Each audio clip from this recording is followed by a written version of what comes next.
মোট লাভ থেকে আমরা পরিচালন ব্যয় বাদ দিয়ে দিব। তো ইতিমধ্যেই আমরা বিশদ আয় বিবরণী করার ক্ষেত্রে যে ৩ পর্যায়ে লাভ বা ক্ষতি বের করতে হয়, যার মধ্যে প্রথম পর্যায়ে মোট লাভ বা মোট ক্ষতি আমরা বের করে ফেলেছি। এরপরে দ্বিতীয় পর্যায়ের লাভ মানে পরিচালন মুনাফা বা পরিচালন ক্ষতি বের করার জন্য আমাদেরকে এখন করতে হবে যে মোট লাভ থেকে পরিচালন ব্যয় বাদ দিতে হবে। প্রথমেই বলে নেওয়া ভালো যে পরিচালন ব্যয় বলতে ব্যবসা পরিচালনার পিছনে খরচ হবে, তবে সেটা প্রত্যক্ষভাবে নয়। এমন কিছু খরচ আছে যেটা পরোক্ষভাবে হয় বা ইনডিরেক্টলি হয়, বাট সেটা ব্যবসা পরিচালনার জন্যই হয়। তাকেই আমরা বলছি পরোক্ষ পরিচালন ব্যয়, বা যাকে আমরা বলতে পারি পরিচালন ব্যয়। এই ক্ষেত্রে কি কি এন্ট্রি আসতে পারে বা উদাহরণগুলো কি কি হতে পারে? সেই ক্ষেত্রে আমরা বলতে পারি যে কর্মীরা যেহেতু কাজ করে অফিসের মধ্যে, তাদেরকে বেতন দেওয়া লাগতে পারে। তাহলে বেতন বা সম্মানী আমাদের একটি এন্ট্রি হতে পারে। একটু আগে আমরা বলে আসছিলাম ক্রয় পরিবহন বা পরিবহন অথবা আন্তঃপরিবহন নামে একটি এন্ট্রির কথা, যেটা আমাদের অন্যান্য প্রত্যক্ষ খরচের মধ্যে ছিল, বাট এখন এই পরোক্ষ খরচের মধ্যে কিন্তু বহি পরিবহন বা বিক্রয় পরিবহন বা যাতায়াত খরচ নামে কিন্তু এন্ট্রি আসতে পারে। আমরা বলেছিলাম রপ্তানি শুল্ক আসে না কোথায়? প্রত্যক্ষ খরচের মধ্যে, তার মানে পরোক্ষ খরচের মধ্যে তো আসবে, তাই রপ্তানি শুল্ক এখানে আসতে পারে। একটু আগে বলেছিলাম বিশেষ প্যাকিং খরচটা অন্যান্য প্রত্যক্ষ খরচের মধ্যে আসে, বাট শুধু প্যাকিং খরচ যদি থেকে থাকে, সেই শুধু প্যাকিং খরচটি কিন্তু এখানে আসবে। এরপরে এরপরে আমাদের এখানে আসতে পারে যে কোনো সম্পদের অবচয় এখানে আসতে পারে। তার মানে যে কোনো সম্পদের অবচয় অথবা অবলোপন সেটা এখানে আসতে পারে। তবে মনে রাখতে হবে একটি কথা এখানে, যদি কারখানার খরচ থেকে থাকে অঙ্কের মধ্যে, তার মানে কারখানার যে কোনো খরচ থাকলে আমরা অন্যান্য প্রত্যক্ষ খরচের মধ্যে লিখে আসছি, যদি থেকে থাকে সেই ক্ষেত্রে যন্ত্রপাতির অবচয়টা কিন্তু এখানে আসবে না, সেটা কিন্তু অন্যান্য প্রত্যক্ষ খরচের মধ্যেই লিখতে হবে। তবে সেটা ছাড়া বাকি সবগুলো অবচয় কিন্তু আমরা এখানে লিখতে পারবো। তবে যদি কারখানার খরচ না থেকে থাকে সেই ক্ষেত্রে সকল অবচয় এখানে আসবে, ইভেন যন্ত্রপাতির অবচয়টাও এখানেই আসবে। এরপরে তবে একটা কথা এখানে আমাদেরকে একটু খেয়াল রাখতে হবে, এই যে সম্পত্তির অবচয় বা অবলোপন, এই এন্ট্রিগুলো কিন্তু আমাদের রেওয়া মিলেও থাকতে পারে, ইভেন এই এন্ট্রিগুলো কিন্তু আমাদের সমন্বয়েও থাকতে পারে। তাই এই এন্ট্রিগুলোর কথা মনে রাখতে হবে, যেহেতু এগুলো ব্যয়, এগুলো সাধারণত রেওয়া মিলের ডেবিট দিকেই থাকবে। এবার এসে একটি কথা বলছি, সেটা হচ্ছে মনে রাখার জন্য এরপরে কি কি এন্ট্রি আসতে পারে। এই এন্ট্রিগুলোকে কিন্তু আমরা খুব ভালো করে মনোযোগ দিয়ে পড়বো, যাতে কোনো কিছু মিসড আউট না হয়। তবে সব এন্ট্রি তো বলে বোঝানো শেষ করা যায় না, তবে মনে রাখতে হবে যে ম্যাক্সিমাম এন্ট্রি, যে এন্ট্রিগুলো পরীক্ষায় আসে সেগুলো কিন্তু কষ্ট কষ্ট করে হলেও মনে রাখতে হবে। এরপরে যে এন্ট্রিগুলো আসতে পারে সেই ক্ষেত্রে আপনার হতে পারে, সেটা হতে পারে মণিহারি সংক্রান্ত এন্ট্রি। মণিহারি সাধারণত থাকবে রেওয়া মিলের ডেবিট দিকে, তবে এর সাথে কিছু কাজ থাকতে পারে। এই কাজগুলো কিভাবে থাকতে পারে সেটা আমি আবার ডিটেলসে বলছি। তো মণিহারির সাথে কি কি কাজ থাকতে পারে? তো মণিহারির সাথে আপনাদের মনে থাকার কথা, যদি প্রারম্ভিক মজুত পণ্যের মধ্যে কোনো মণিহারি অন্তর্ভুক্ত থেকে থাকে। একটু আগে আমরা সমন্বয়ে দেখেছিলাম যে প্রারম্ভিক মজুত পণ্যের মধ্যে যদি মণিহারি অন্তর্ভুক্ত থেকে থাকে সেই মণিহারিটা কিন্তু আমরা এখানে এসে যোগ দিব।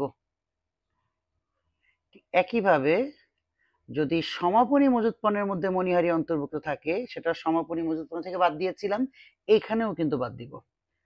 সমাপনী মজুত পণ্যের মধ্যে যদি মণিহারি অন্তর্ভুক্ত থাকে,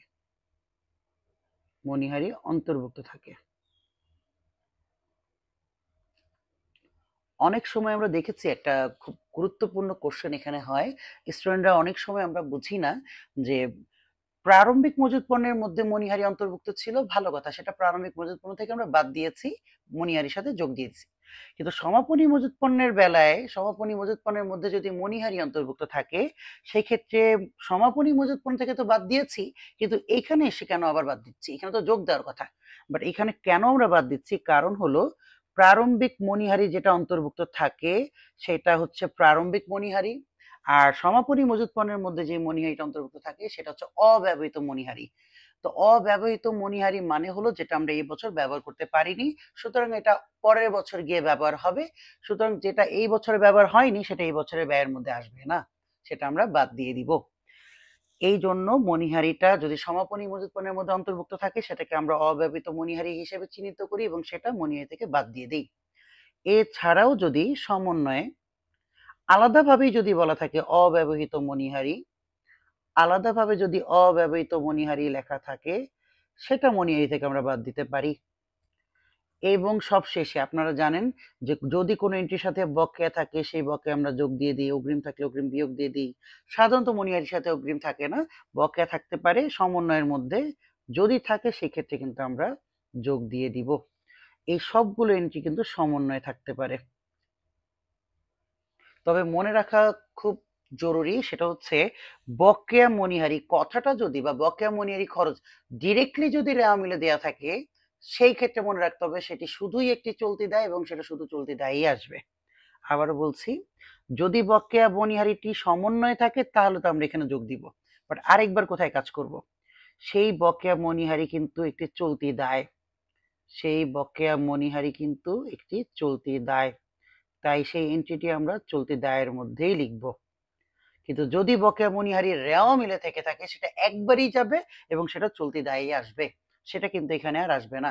এখানে শুধুমাত্র তখনই আমরা যোগ দিব যখন এটি সমন্বয়ে আসবে। এই কাজগুলো তো আমরা অলরেডি আপনাদেরকে দেখিয়ে আসছি যে আগে কোথায় কোথায় কাজ করা লাগবে। ফর এক্সাম্পল এটা প্রারম্ভিক মজুত পণ্য থেকে আমরা বাদ দিয়ে আসবো একবার, একইভাবে এটা আমরা সমাপনী মজুত পণ্য থেকে বাদ দিয়ে আসবো। এই ক্ষেত্রে অব্যবহৃত মণিহারিটি কি করব, অব্যবহৃত মণিহারি যদি ডিরেক্টলি দেয়া থাকে সমন্বয়ে সেক্ষেত্রে মণিহারির সাথে তো একবার বাদ দিব, আরেকবার এটি চলতি সম্পদের মধ্যে গিয়ে লিখব, কারণ আমরা এটা এই বছর ব্যবহার করতে পারিনি, পরবর্তী বছর ব্যবহার করতে পারলে আমি সুবিধা পাবো। তো ভবিষ্যতে সুবিধা পাবো বোঝালেই সেটাকে আমরা সম্পদ বলি, যেহেতু এটি একটি ছোটখাটো সম্পদ তাই এটাকে বলছি চলতি সম্পদ। এটি এক বছরের বেশি আমাদেরকে সুবিধা দিবে না, তাই লিখছি চলতি সম্পদের মধ্যেই এই অব্যবহৃত মণিহারিটি আমাদেরকে আরেকবার লিখতে হবে। এই হচ্ছে মোটামুটি আমাদের মণিহারির কাজ। তাহলে এই সব এন্ট্রিগুলোকে যোগ বিয়োগ করলেই আমরা মণিহারির ফাইনাল অ্যাকাউন্টে টাকাটা পেয়ে যাব। তো এতক্ষণ পর্যন্ত আমরা কিছু পরিচালন ব্যয়ের কথা বলেছি, এছাড়া আরো অনেক পরিচালন ব্যয় আছে, সেটা আমরা পরবর্তী পৃষ্ঠায় দেখব। এরপরে গুরুত্বপূর্ণ আর কি কি পরিচালন ব্যয় থাকতে পারে। তো আমাদেরকে মনে রাখতে হবে অনেক সময় কুঋণ সংক্রান্ত কিছু কাজ আসে যে কাজগুলো আমাদের অনেকের জন্য বিশাল সমস্যা বয়ে আসে। সেই সমস্যাটা সবার শেষে আমরা বলবো, শুরুতে বিজ্ঞাপনের কথাটা বলে নিচ্ছি। তাই বিজ্ঞাপন মনে রাখতে হবে, বিজ্ঞাপন এন্ট্রিটার সাথেও কিন্তু কাজ থাকে। তো বিজ্ঞাপন সাধারণত থাকে রেওয়া মিলের ডেবিট দিকে, থাকলে আমরা সেটাকে লিখব। তবে মাঝে মাঝে একটু আগে আমরা বলে আসছি বিনামূল্যে পণ্য বিতরণ যদি থাকে সেটা উদ্দেশ্য হচ্ছে বিজ্ঞাপন, তাই বিনামূল্যে পণ্য বিতরণ এই কথাটি যদি সমন্বয়ে থাকে, বিনামূল্যে পণ্য বিতরণ এই কথাটি যদি সমন্বয়ে থাকে সেই ক্ষেত্রে এখানে কিন্তু যোগ দিয়ে দিব। তবে মনে রাখতে হবে এই কাজটি কিন্তু ক্রয় থেকে একবার আমরা বিয়োগ করে আসছি। এখন আসি, এই যে 2টা টাকা যোগ দিব সেই 2টা টাকা যোগ দিলে কিন্তু আমি পেয়ে গেলাম মোট বিজ্ঞাপন, আমি পেয়ে গেলাম মোট বিজ্ঞাপন খরচ। এখন এই মোট বিজ্ঞাপন খরচটা যে আমি করলাম তার মধ্যে আমার রানিং বছর বা আমি তো এক বছরের জন্য অঙ্ক করতেছি, যেই বছরের জন্য অঙ্ক করতেছি সেই বছরের জন্য কতটুকু খরচ। এমন হতে পারে যে বিজ্ঞাপন আমি খরচ করেছি 2000 টাকা, যার মধ্যে অর্ধেক হচ্ছে ভবিষ্যতের জন্য, তার মানে ভবিষ্যতের জন্য বিজ্ঞাপন খরচ আমি আগেই করে ফেলেছি। তার মানে হলো সেটা এই বছরে কিন্তু আমার জন্য সুবিধা দিবে না, তার মানে এই বছর সেই সুবিধাটা আমি যেহেতু পাবো না সেহেতু এটা আমার এই বছরে খরচও হতে পারে না।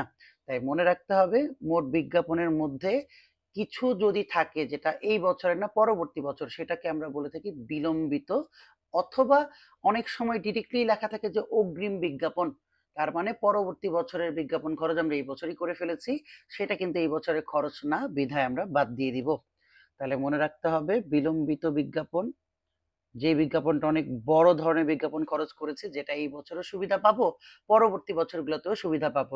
তো যেটা পরবর্তী অংশটা, যেটা পরবর্তী বছরে পাবো আমি, সেই অংশটুকু আমাকে বাদ দিতে হবে। তাহলে বিলম্বিত বিজ্ঞাপন যদি থাকে সমন্বয়ে, যদি সমন্বয় থাকে, সেই ক্ষেত্রে আমরা এখানে মাইনাস করব। কিন্তু বিলম্বিত বিজ্ঞাপন যেহেতু একটি অলীক সম্পদ, মনে রাখতে হবে এটি একটি অলীক সম্পদ, তাই অলীক সম্পদ বের করার সময় এটাকে কিন্তু যোগ দিতে হবে। এবার মোট বিজ্ঞাপন থেকে বিলম্বিত বিজ্ঞাপন বাদ দিলাম। মাঝে মাঝে অনেক সময় ডিরেক্টলি লেখা থাকে যে অগ্রিম খরচ করা হয়েছে বিজ্ঞাপন, বা অগ্রিম বিজ্ঞাপন খরচ প্রদান করা হয়েছে সমন্বয়ে। যদি সমন্বয়ে অগ্রিম বিজ্ঞাপন থাকে সেটাকেও বাদ দিতে হবে। সেই ক্ষেত্রে আমরা পেয়ে যাব বিজ্ঞাপনের ফাইনাল ঘরের টাকা, যাকে আমরা বলতে পারি বিজ্ঞাপনের ১ বছরের খরচ বা বিজ্ঞাপনের চলতি বছরের খরচ। চলতি বছরের খরচ, বা আমরা মাঝে মাঝে বলে থাকি বিজ্ঞাপনের অবলোপন। বিজ্ঞাপনের অবলোপন। তাহলে এই এন্ট্রিটাও কিন্তু আসতে পারে। তবে মনে রাখতে হবে অগ্রিম বিজ্ঞাপন কিন্তু একটি চলতি সম্পদ, যেহেতু অগ্রিম খরচ, তাই এটা কিন্তু চলতি সম্পদ বের করার সময় যোগ দেওয়া লাগবে যদি সমন্বয় এসে থাকে। এই হচ্ছে বিজ্ঞাপনের টোটাল কাজটি। এখন আমরা যে কাজটা করব সেটা হচ্ছে কুরিন সংক্রান্ত কাজ। তবে মনে রাখতে হবে কুরিন সংক্রান্ত কাজের সাথে কিন্তু বেশ কিছু কাজ জড়িত থাকে। এই জন্য এই কাজটা খুব ডিটেলসে দেখবো আমরা, বা ডিটেলসে দেখানোর চেষ্টা করব। তো শুরুতেই মনে রাখতে হবে কুরিন জিনিসটা আসলে কি। কুরিন হচ্ছে যখন দেনাদার আমাদেরকে টাকা দেয় না, বা দেনাদার আমাদেরকে জানিয়ে দেয় যে সে টাকা দিতে পারবে না, বা আমি বুঝে যাই যে দেনাদারের কাছ থেকে আমি টাকাটা পাবো না, তখন আমরা সেই দেনাদারকে সম্পদ না ধরে যেই পরিমাণ টাকা সে আমাকে দিবে না সেটাকে আমরা খরচ ধরে ফেলি, এবং ওই খরচটির নাম দিয়ে দিই কুরিন, বা অনাদেয় পাওনা বা অনাদেয় দেনা। তার মানে হচ্ছে স্যার, কুরিন খরচটার আরেকটা নাম হচ্ছে অনাদেয় পাওনা বা অনাদেয় দেনা। অনাদায়ী পাওনা বা অনাদায়ী দেনা। তার মানে এই খরচটির দুটি নাম আছে। এখন আমাদেরকে ভালো করে খেয়াল করতে হবে, এই কুরিন সংক্রান্ত পরিচালন ব্যয়ের ভিতরে লাইন হচ্ছে বা ধাপ হচ্ছে 4টি। সিরিয়াল ভাবে আমাকে মনে রাখতে হবে। প্রথমে আমাকে মনে রাখতে হবে শুরুতেই পুরাতন কুরিন, যেটি কিনা রেওয়া মিলের ডেবিট দিকে থাকে। যদি রেওয়া মিলের ডেবিট দিকে কুরিন নামে কেউ থাকে, তাহলে সেটাকেই আমরা ধরে নিব পুরাতন কুরিন।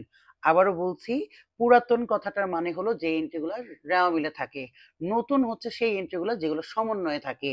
তার মানে হলো যদি কুরিন নামে কোনো টাকা রেওয়া মিলের ডেবিট দিকে থেকে যায়, তাহলে সেটাকে আমরা বলছি পুরাতন কুরিন। এরপরে এখান থেকে আমরা যোগ দিব নতুন কুরিনকে। তো মনে রাখতে হবে নতুন কুরিন, নতুন মানেই সেটা সমন্বয় থাকবে। তবে এই কথাটা নতুন কুরিন, এই কথাটা পরীক্ষায় কিভাবে থাকে, পরীক্ষায় বা সমন্বয়ে লেখা থাকে এইভাবে যে দেনাদারের কাছ থেকে আদায়যোগ্য নয়, দেনাদারের কাছ থেকে আদায়যোগ্য নয়, আদায়যোগ্য নয়। মাঝে মাঝে লেখা থাকে যে কুরিন হিসাবে অবলোপন করো, কুরিন হিসেবে অবলোপন করো বা করতে হবে। মাঝে মাঝে লেখা থাকে ফর এক্সাম্পল যে পুরাতন কুরিন আছে 500 টাকা, আমাকে সমন্বয় বলে দিল যে মোট কুরিন 800 টাকা। পুরাতন কুরিন 500 টাকা, মোট কুরিন, নতুন কুরিন বলছি না, মোট কুরিন। তার মানে সমন্বয় মাঝে মাঝে বলা থাকে মোট কুরিনের কথা। কিন্তু যখনই মোট কুরিনের কথা থাকে তখন আমাদেরকে মনে রাখতে হবে মোট কুরিনের মধ্যে কিন্তু পুরাতন কুরিনও থাকে এবং নতুন কুরিনও থাকে। তাহলে পুরাতন কুরিন, মোট কুরিন যেহেতু বলেছে আমাকে 800 টাকা, তাহলে 800 টাকা থেকে পুরাতন কুরিন 500 টাকা বাদ দিলেই কিন্তু আমি পেয়ে যাব নতুন কুরিন 300 টাকা। তার মানে যদি পুরাতন কুরিন অঙ্কে থাকে আর সমন্বয় যদি মোট কুরিন থাকে, তাহলে বুঝতে হবে মোট কুরিন থেকে পুরাতন কুরিন বাদ দিলেই আমি নতুন কুরিন পেয়ে যাব, সেই নতুন কুরিনটাকে কিন্তু যোগ দিব। তাহলে এই নতুন কুরিন সংক্রান্ত এন্ট্রিটি আসলে টোটাল সমন্বয়ে 3 ভাবে থাকতে পারে। এবার আসি, এই নতুন কুরিন থাকার পরে এখন আমরা কি করব? আমরা আবার যোগ দিব নতুন কুরিন সঞ্চিতিকে, নতুন কুরিন সঞ্চিতিকে, যেটা সমন্বয়ে থাকে, যেহেতু এটা নতুন। এবং এই কথাটা মাথায় রাখতে হবে, এই কথাটাও কিন্তু অনেকভাবে থাকতে পারে। নতুন ঋণ সঞ্চিতি কথাটা মূলত সাধারণত দুই রকম ভাবেই থাকে। ডিরেক্টলি বলে দেয় যে আমরা প্রাপ্য হিসাবের উপরে কত পার্সেন্ট ঋণ সঞ্চিতি ধরতে হবে। মাঝে মাঝে বলা থাকে যে অনাদায়ী পাওনা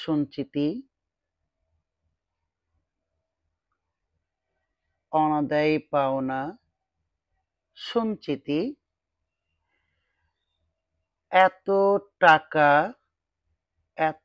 টাকা দ্বারা বাড়াতে হবে বা কমাতে হবে। মনে রাখতে হবে আমাদেরকে যে যদি এইভাবে কথাটা বলে অনাদায়ী পাওনা সঞ্চিতি দ্বারা এত টাকা দ্বারা বাড়াতে হবে, তার মানে যদি পুরাতন ঋণ সঞ্চিতি, মনে রাখতে হবে আমাদের কিন্তু পুরাতন ঋণ সঞ্চিতি একটি ক্রেডিট দিকে দেওয়া থাকবে রেওয়া মিলে। সেই টাকাটা যদি দেওয়া থাকে ১,০০০ টাকা, তাহলে বলতে পারে যে ওই অনাদায়ী পাওনা সঞ্চিতিটা আরো ২০০ টাকা দিয়ে বাড়ান, আরো ৩০০ টাকা দিয়ে বাড়ান, তাহলে বাড়িয়ে বা কমিয়ে যেই টাকাটা হবে সেটা হবে নতুন ঋণ সঞ্চিতি। অথবা মাঝে মাঝে বলে যে অনাদায়ী পাওনা সঞ্চিতি পুরাতনটা আছে ১,০০০ টাকা, আপনাকে বললো অনাদায়ী পাওনা সঞ্চিতিটা ২,০০০ টাকায় উন্নীত করেন, ২,০০০ টাকায়। তো টাকায় উন্নীত করতে বললে বুঝতে হবে ওই টাকাটাই হচ্ছে আপনার নতুন ঋণ সঞ্চিতি। তার মানে এই কথাটাই আরেকভাবে থাকতে পারে, সেটা হচ্ছে কত টাকায় উন্নীত করতে হবে। যদি টাকায় কথাটা বলে, টাকায় বললে বুঝবো ওই টাকাটাই হচ্ছে আমার নতুন ঋণ সঞ্চিতি। এবং সর্বশেষ আমাকে মনে রাখতে হবে যে পুরাতন ঋণ সঞ্চিতি যেটা কিনা রেওয়া মিলের ক্রেডিট দিকে থাকে সেটাকে বাদ দিতে হবে। পুরাতন ঋণ সঞ্চিতি যেটা রেওয়া মিলের ক্রেডিট দিকে থাকে সেটাকে বাদ দিতে হবে। তাহলে আমি মূলত পেয়ে যাব আমাদের ঋণ খরচ, মানে ১ বছরের জন্য ঋণ খরচটা কত আসলো। এবার আসি আপনাদেরকে, এখানে একটা কথা আমি এখনো উল্লেখ করিনি বা এখনো বলিনি, সেটা হলো যে এই যে নতুন ঋণ সঞ্চিতিটা যদি পার্সেন্টেজে থাকে প্রাপ্য হিসাব বা দেনদার হিসাবের উপরে, সেই ক্ষেত্রে কাজটা আমরা কিভাবে করব। তো সেই ক্ষেত্রে কিছু প্রয়োজনীয় ধাপ আমাদেরকে মনে রাখতে হবে। সেই ধাপগুলো কি কি সেটা আমি নিচে এখানে এসে দেখাচ্ছি। মূলত নিট দেনাদার যদি বের করতে পারি তাহলে আমরা নতুন ঋণ সঞ্চিতিও বের করতে পারবো, কোনো সমস্যাটা হবে না। তো সেই ক্ষেত্রে মনে রাখতে হবে প্রথমত দেনাদার অথবা প্রাপ্য হিসাব, আমরা জানি রেওয়া মিলের ডেবিট দিকে থাকে, সেই টাকাটাকে লিখব। সেই টাকাটার সাথে যদি সমন্বয়ে অলিখিত বিক্রয় যদি থাকে সমন্বয়ে, সেই টাকাটাকে যোগ করব। ফর এক্সাম্পল আমি টাকা দিয়ে বুঝাচ্ছি। ধরে নিলাম টাকাটা হচ্ছে ১,০০০ টাকা, ধরে নিলাম অলিখিত বিক্রয় হচ্ছে ২,০০০ টাকা বা ২০০ টাকা। আমরা আরেকটু বড় করে ধরি, দেনাদারকে আমরা ধরে নিলাম ১,০০,০০০ টাকা। দেনাদারকে আমরা ধরে নিলাম মনে মনে ১,০০,০০০ টাকা, যার সাথে অলিখিত বিক্রয় ছিল ২,০০০ টাকা, যার সাথে অলিখিত বিক্রয় ফেরত সমন্বয় থাকতে পারে। যদি অলিখিত বিক্রয় ফেরত থাকে সমন্বয়ে ধরে নিলাম ৫,০০০ টাকা, তাহলে আমরা বিয়োগ করব। আবার ধরে নিলাম ফেরত শর্তে বিক্রয়, আমরা একটু আগে বলে আসছিলাম ফেরত শর্তে বিক্রয় থাকলে এটার সাথে দুইটা প্রাইস থাকে, একটি ক্রয় মূল্য এবং অপরটি হচ্ছে, মনে রাখতে হবে একটি ক্রয় মূল্য এবং অপরটি হচ্ছে বিক্রয় মূল্য। তো সেই বিক্রয় মূল্যের টাকাটি যদি সমন্বয়ে থাকে সেই ক্ষেত্রে মাইনাস করতে হবে। ধরে নিলাম আমরা সেটা হচ্ছে ৩,০০০ টাকা, বাদ দিলাম। এরপরে যদি এমন হয় যে আমি কারো কাছ থেকে একটি চেক পেয়েছি এবং চেক পাওয়ার পরে আমি চেকটি ব্যাংকে জমা দেওয়ার পরে সেই চেকটি প্রত্যাখ্যান হলো, তো চেক যদি প্রত্যাখ্যান হয়ে যায় তাহলে তো সেই চেকটি আমি রাখবো না বা আমার ব্যাংকে তো টাকাটি বাড়লো না, আমি তো দেনাদারকে গিয়ে আবার ধরবো। তার মানে দেনাদার আমার কমেনি, আমার ব্যাংকেও টাকা বাড়েনি। তো দেনাদার যেহেতু আমার বেড়েছে, কমেনি, তাই সেই ক্ষেত্রে প্রাপ্ত চেক প্রত্যাখ্যান হলে দেনাদারের সাথে যোগ দিতে হবে। তো প্রাপ্ত চেক প্রত্যাখ্যান যদি সমন্বয়ে থাকে যোগ দিতে হবে। ফর এক্সাম্পল আমরা যোগ দিলাম, ধরে নিচ্ছি ৬,০০০ টাকা, ৬,০০০ টাকা যোগ দিলাম। এরপরে এরপরে আমাদের আসতে পারে একটু আগে যেটা বলেছিলাম, এই যে নতুন করিন মানে দেনাদার যদি আমাকে বলে যে সে আমাকে টাকা দিতে পারবে না, তাহলে সেই ক্ষেত্রে দেনাদারকে তো আমি আর যোগ দিব না, সেই ক্ষেত্রে আমি দেনাদারকে মাইনাস করব। তবে এরকম আরেকটি এন্ট্রি মাঝে মাঝে আমরা বোর্ডে দেখি, একবারই দেখেছি, সেটা আমার বোর্ডটি খেয়াল নেই।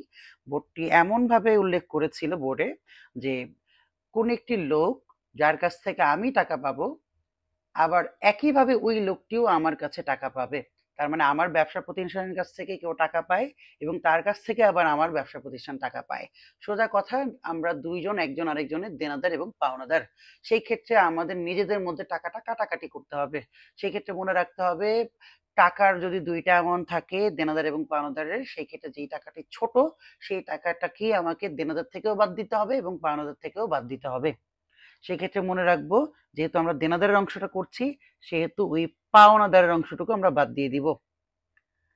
তার মানে পাওনাদারের ওই অংশটুকু আমরা বাদ দিয়ে দিব। সেক্ষেত্রে মনে রাখবো সেই টাকাটা অবশ্যই ছোট টাকাটা হবে, ছোট টাকাটা হবে এবং সমন্বয় থাকলে সেটা বাদ দিতে হবে। তো এবং সেই ক্ষেত্রে আপাতত সেই ছোট টাকাটা ধরে নিলাম ২,০০০ টাকা, যেটা বাদ দিব। এরপরে ওই যে বলেছিলাম যে কুরিন কোনো দেনাদার যদি আমাকে বলে দেয় সে আমাকে টাকা দিতে পারবে না, মানে নতুন করিন, সেই টাকাটাও কিন্তু আমি রাখবো না, সেটাও বাদ দিতে হবে। তার মানে হলো নতুন করিন বাদ দিতে হবে। ধরে নিচ্ছি সেটা আমরা এখান থেকে ধরে নিচ্ছি টাকাটা হচ্ছে ৩,০০০ টাকা। এখন আমার কথা হলো স্যার, এই যে দেনাদার থেকে যা যা যোগ বিয়োগ দেওয়ার দিলাম, এই টাকাগুলো যোগ বিয়োগ দিলে যেই টাকাটা বের হয় আনুমানিক, যদি আমরা এখানে খেয়াল করি, আমরা এখানে যদি খেয়াল করি ৮,০০০ ৮,০০০ কাটাকাটি হয়ে গেছে, ৫,০০০, তার মানে ১,০০,০০০ থেকে ৫,০০০ চলে গেলে এখানে কাটাকাটি করে সবকিছু মিলিয়ে ৯৫,০০০ টাকা থাকে। এই টাকাটা আপাতত নির্দেনাদার। এই টাকার উপরে যদি কেউ বলে যে নতুন করিন সঞ্চয়ী ধরতে হবে ১০%, সমন্বয় যদি এটা বলে, বা যদি বলে ৫% বা ১০%, সেই ক্ষেত্রে আমরা এখানে বাদ দিয়ে দিব। ধরে নিচ্ছি দেয়া আছে নতুন করিন সঞ্চিতি, ধরে নিচ্ছি দেয়া আছে যে নতুন করিন সঞ্চিতি হচ্ছে ২০%, কথার কথা হচ্ছে ২০%। তো এই টাকাটার উপরেই কিন্তু সেই ২০% আমি ধরবো।